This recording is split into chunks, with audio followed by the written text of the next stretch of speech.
Hey guys, Ellie here. In today's video, I kind of wanted to talk about something that I guess you could say is a really big theme for me and Megan since the time we've taken over the I'm a Survivor sanctuary. It's something that I've kind of thought about a lot.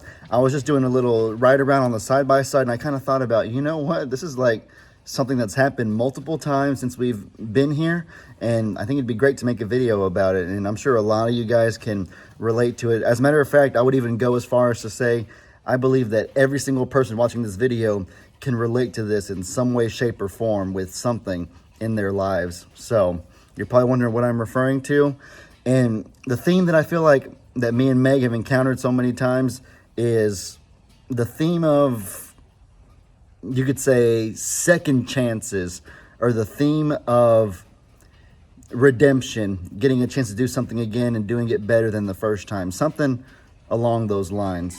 Okay, we got a problem right here. I'm sorry they came at the worst possible time, but if y'all can see, the baby is over there. Oh gosh, that's a mama duck. She's gonna be very protective, baby. Baby, get away from here. That duck attacks us. We don't need baby Hero getting attacked by a mama duck. You know what I mean? He's just exploring. He's so curious. But he's so, the other day, I got to find the clip actually. It's on Megan's phone because my phone was dead at the time. The other day, he ran right up to Annie and like just basically jumped on her. And he didn't realize, like, Hero, that animal could kill you. Annie wouldn't hurt any baby goats because she's obviously very nurturing and motherly. But he would go up to a longhorn or a cow just trying to be its friend. He don't understand the concept of danger. And so just now I saw him walk up to a mama duck who's extremely protective right now. And I was like, buddy, please don't do that. Please don't do that for obvious reasons. No, sorry for the little side tangent though, but redemption, second chances. You know, nobody's perfect in life. We all make mistakes. We all have shortcomings. That's just the way it is. And it's easy to beat ourselves up and blame ourselves when we make a mistake. But the beautiful thing that I've learned about life is that more often than not, I feel like 90% of, I'm really mathematical. Sorry if that annoys anybody, but like 90% of the time, if you make a mistake in something, you'll always get like a second chance to redeem yourself or do it right or to make it better. To quote the movie Bruce Almighty, no matter how messy something gets, you can always go and clean it right up, you know. And I guess two situations that I have thought of where that relates to me and Megan at the sanctuary is first and foremost with with Honeydew and with baby Hero right here. Y'all know that we've had 4 babies born since me and Meg moved here. We had Honeydew and Walter, the first pair, and then Hero and Champ, the second pair. And so in each pair, there was one sick baby and one healthy one. In our first set, Honeydew was the sick baby, and then in our second pair, obviously, Hero was the sick baby. And Honeydew didn't make it, and I'm sure you all know that the Honeydew passed by this point.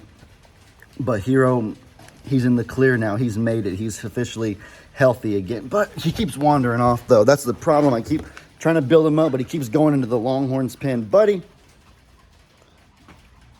I need to record this video somewhere else if he...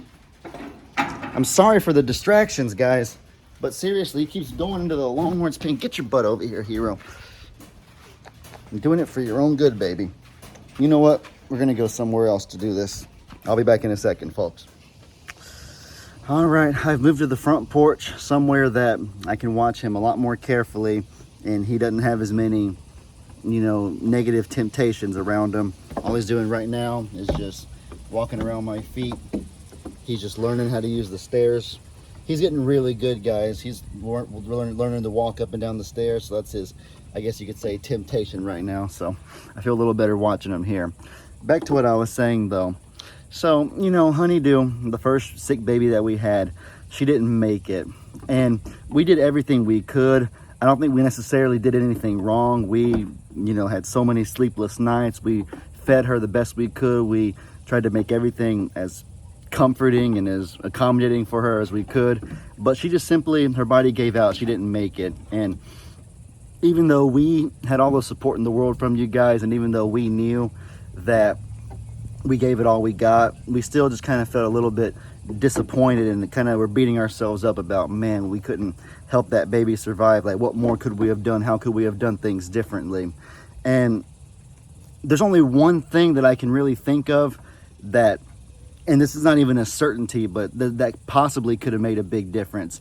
The one thing that possibly could have made a big difference with Honeydew is in the first 24 hours she was born, if I had milked her mama, because mama's milk in the first 12, in the first 72 hours, whatever the exact number is, there's something special called passive transfer that you can't duplicate, you can't artificially make, you can't put in a bag, sell it at stores. It's got to come solely from the mother right after birth, and it's the only way that you can get it. I didn't know that even existed when Honeydew was born. I knew about colostrum, which is something else important to get from their mom, but colostrum you can make artificially. You can get it from stores in a bag or whatever. So Megan's mom brought colostrum to us, and we thought that we were doing great because we fed Honeydew the colostrum, which I'm sure was important, don't get me wrong, but we didn't even know about the passive transfer. And it's not a guarantee that even if I milked the mama that the passive transfer would have made Honeydew survive, but it's a possibility it could have helped. And so that was the one, I guess, one regret, or the one thing where I thought to myself that if we have to do this over again, that's the one thing that I'll do differently.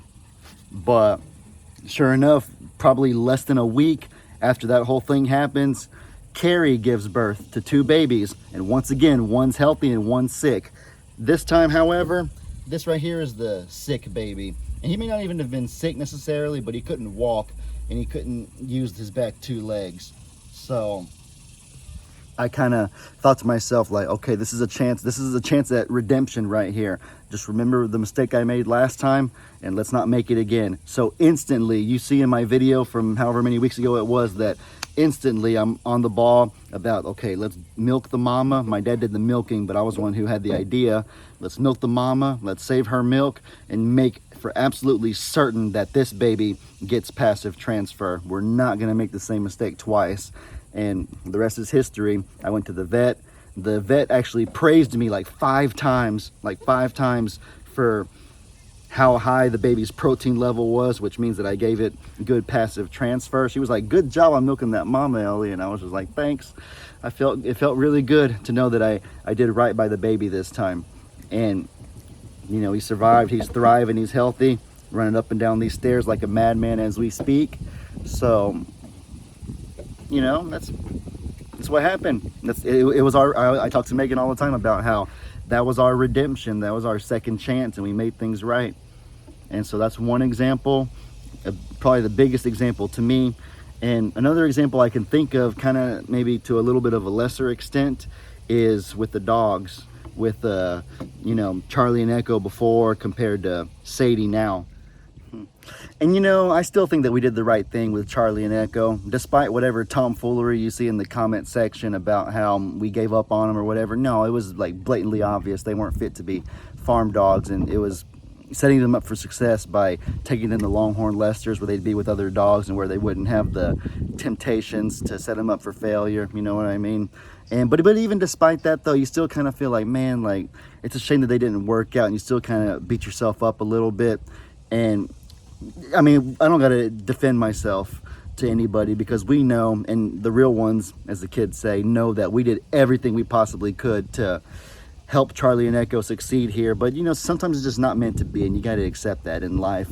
But nonetheless, when we got Sadie, of course, a thought in the back of our mind is like, I hope this isn't a repeat of Charlie and Echo. And when she starts wandering off and having the other problems that she has, it kind of like worried us, like, oh gosh, I hope this isn't Charlie and Echo 2.0 right here. We don't want deja vu again.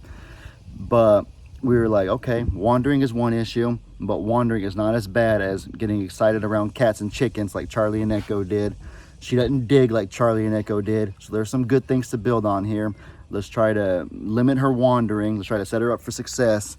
And we'll keep writing the positive things that Sadie has about her. And we're trying to think, okay, how can we make her not want to wander as much? And so first was give her a place to protect, like a yard, which worked pretty good. She protects Hero with her life to this day, which really warms my heart. But when I would let her roam free, she'd go wandering again. So it's like, okay, we got to find a way to up this a little bit more. So then we tried the yard, I mean the front pasture, the pond right there. We gave her some pigs and some donkeys, covered it with some rock, and sure enough, here we are to where she hasn't tried to wander in 3 or 4 days, which is a really, really good sign going forward. And so in a way, it's another little bit of a second chance, of a redemption. This, like the first time with Charlie and Echo, it didn't pan out the way we wanted to. But now with Sadie, in our second chance, we're doing it right. We're making the most of it. And in both of these cases, you know, with Honeydew, with Charlie and Echo, it's not that we did wrong by them, but it's that it didn't work out. And it just kind of, no matter how hard you work, no matter how many things you do right, when something doesn't work out, it's human nature to kind of beat yourself up. And so the one thing I can say about me and Meg is that we are making the absolute most of our second chances and our redemption. We're doing right, and it feels really, really good. And I'm sure that y'all can vouch for that in the comment section, and I appreciate y'all's love and y'all's support for us. But I say all that to say basically that, you know, in life we always, everybody, this is what I meant when I said that I feel like all of you can relate to this in some way. Everybody has things where something didn't work out the way they wanted to, and maybe we made mistakes, maybe we did things wrong, or maybe we didn't even really do anything wrong. Maybe we couldn't have done any better, but either way, it still hurts and it still kind of lingers with you that we didn't succeed, it didn't pan out the way we wanted to. But I just wanted to encourage y'all that no matter what that is, that when you get a second chance, that there will always be a chance for redemption, and you can always make it right. Any situation that's gotten wronged, no matter how wrong it is, you can make it right. And just something that I've been thinking about the past little bit. But Hero over here is munching on my shirt. Hey baby, the pretty goatie, the pretty goat. Is that emasculating to you because you're a boy and I'm calling you pretty? No, but that's all that I wanted to talk about as far as redemption and second chances. But I got some cute clips to show y'all. So I know a lot of you have been asking for longer videos, and so this right here is per request. So without further ado, why don't y'all enjoy the rest of these funny clips that I got from the past few days.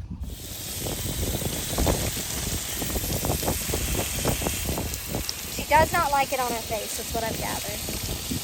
No animal does. No, Ernie does. If you do it on a certain spray, Ernie likes it. Somebody taught him how to roll. Look, he might do it. Who is that? That's Walter. Are you sure that's Walter? Yeah, I'm positive. Walter has a big old brown circle on his back and Champ doesn't. That's the only way I can tell them apart. Because you're right, otherwise they look almost the exact same. Seriously, like the exact same. And they hang out together. Somebody's taught him how to, like... He just watches the donkeys and the alpacas, and that's what he does. His mama... He's scared to do it. Yeah, I see him do it sometimes. You know, his mama just leaves him on his own all day. I think she's tired of having a baby. And look, he is so weird. His mama just leaves him on his own all day, and so he just sits there, and basically he's being raised by the donkeys and by the alpacas.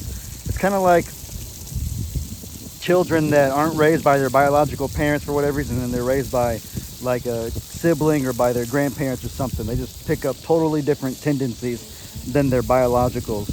That's Walter. He's just one of those friends that walks to the beat of his own drum. Oh yeah. I mean, I guess he's a bless your heart for all the southern people. He's a bless your heart kind of animal. He really is. Bless your heart.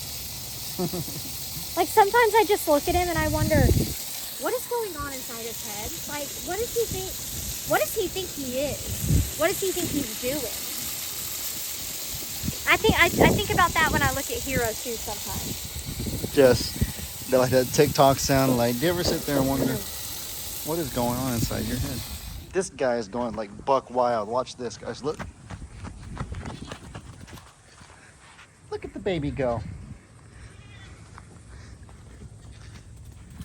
Got the zoomies right now. When you first learn how to use your legs, you just don't want to do anything but use the heck out of them, right? Come on, buddy, let's go. Let's go, little baby. Oh, look at him go.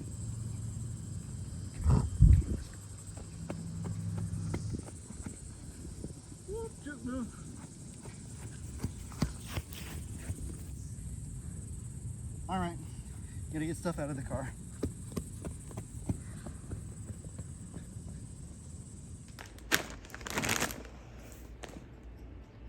Guys, look at Finny Kitty. He literally has his paw wrapped around the little baby. He's giving him a hug. He's holding him. You're telling the perfect part of this story. And then you got the pretty kitty passed out in the background. You got Stormy right there hanging out.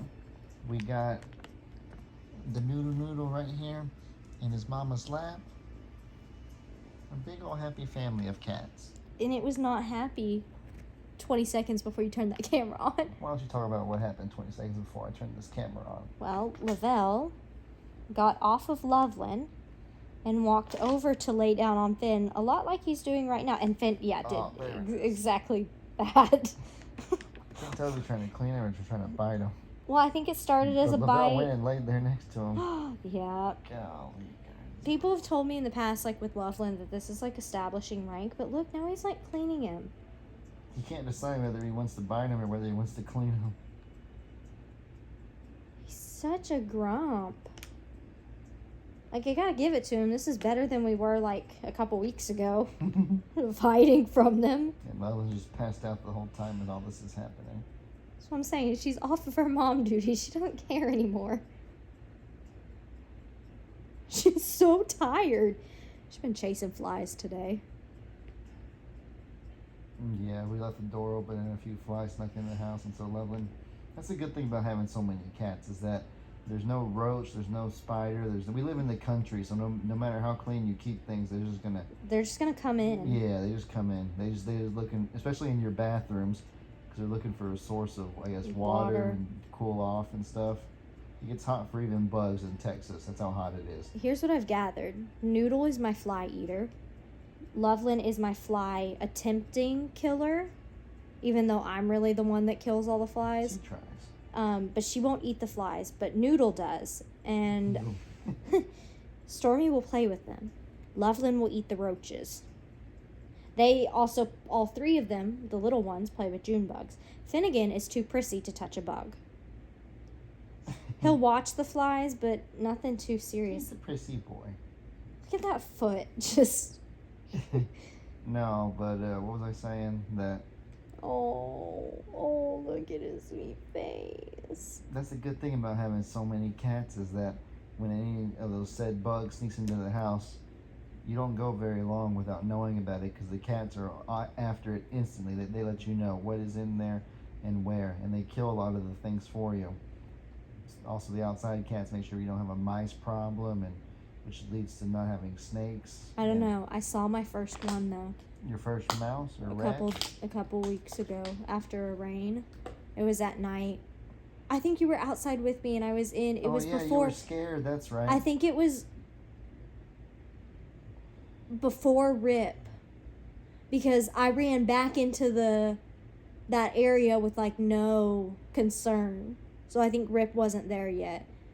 And I saw a rat or a mouse Gunpowder was chasing, and I interrupted her hunt. Well, you know what? They had a little slip up, that's all. I honestly didn't think there were any mice or rats here. I really didn't. It was not tiny. Its tail was at least this long. They're so passed out. They're so tired. They're tired. Do you know what this means, though? Because they'll be running around all night when we're trying to sleep. They're gonna be running around all night when we're trying to sleep. Great. All night. All night. And two of the Tweedles like to fight in bed. At my feet. And then we've got you who likes to laugh in his sleep. That's not true. Between all of you, can't catch a break. Finny doesn't like to be alone, so he whines until he decides to come and lay on the cat tree. Lavelle and Noodle fight at my feet. Stormy walks around my head and eats and drinks very loudly. And then Loveland, she's like a bull in a china shop when she comes and jumps up on the bed. And they have to jump up on my side. As you said earlier, when she is barreling through. She barrels through. She has to, so the way she jumps on the bed is she jumps on my side by my head, and doesn't go up on the headboard anymore. She just walks straight behind my head, straight over your head, and then goes and lays down on the pillow that you gave her. Adorable. Do you see what I mean when I say I don't sleep? Because I know all of their nightly antics. I guess I'm blessed to be a deep sleeper.